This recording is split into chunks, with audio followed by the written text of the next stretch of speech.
La ville de Punaouia, en partenariat avec le contrat de ville, a organisé ce week-end dans les jardins de l'hôtel de ville le challenge Trilogie Family. La population de Punaouia pouvait participer aux différents ateliers culturels et sportifs. Hiti FM a eu le plaisir d'interviewer un membre de l'entreprise Tahiti Photo Booth qui avait mis à disposition son stand de prise de photos. Et Mama Temahanga Anita, originaire de Takarua Tuamotu et également résidente de Otumaoro, qui, elle, a participé aux différents ateliers en français et en Reo Tahiti.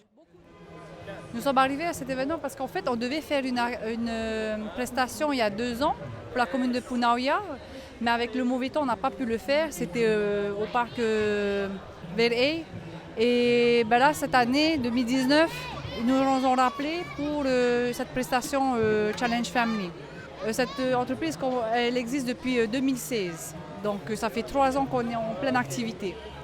On a plutôt des particuliers, mais là récemment aussi, on a aussi des entreprises, beaucoup de comités d'entreprise pour les fêtes de fin d'année. Là, par exemple en décembre, chaque année depuis notre existence, on fait toutes les fêtes de Noël des comités d'entreprise. Oui, on a travaillé avec des écoles à Aroué pour les fêtes de fin d'année ou scolaires, voilà.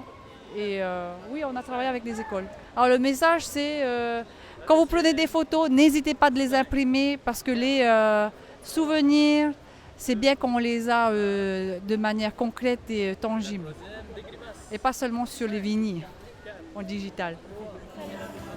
Me mai te iroa, no tramo whea api e orihare no e te rau e te me mai te iro no toturi a rato iro te torato utua whena. Utua whare, ia me tua i a rato, i te rato te rau e tramo oipa, no te toturi a rato iro te torato utua whare, e me mai te iroa. Ia me paari iroa, wahare me wahapi, e te imoto mari api mai ne, ia me api tu rato ia o ro maruru ro ia rato. Me mai te iro tramo whanau nora. A tahiro ora e te weira te mo mea to i o mātou. Ai tera e mea, ai te tātou ki te nahei ara o tramo mea. No tu a oipar apa ia. Tā mātou e ngawhi no tā mātou e ni au. Te rira o i te o mohuru. Pāni e mohuru mea rau e o i te o. Nene o e hamani to e ware tātou e mo mea tō nā oi trāme e te ngawhi e amato e rekona kia. Ngawhi, mohuru mea rau.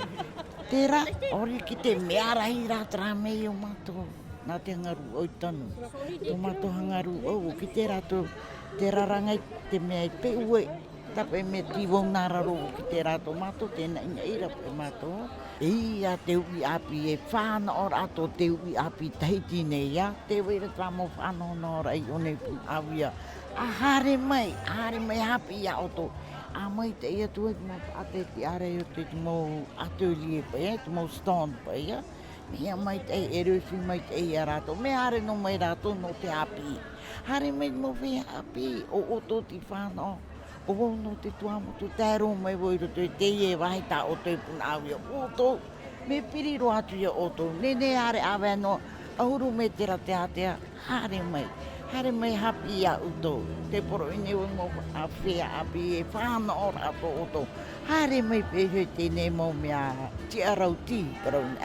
Hare mai, e me mai te iroa.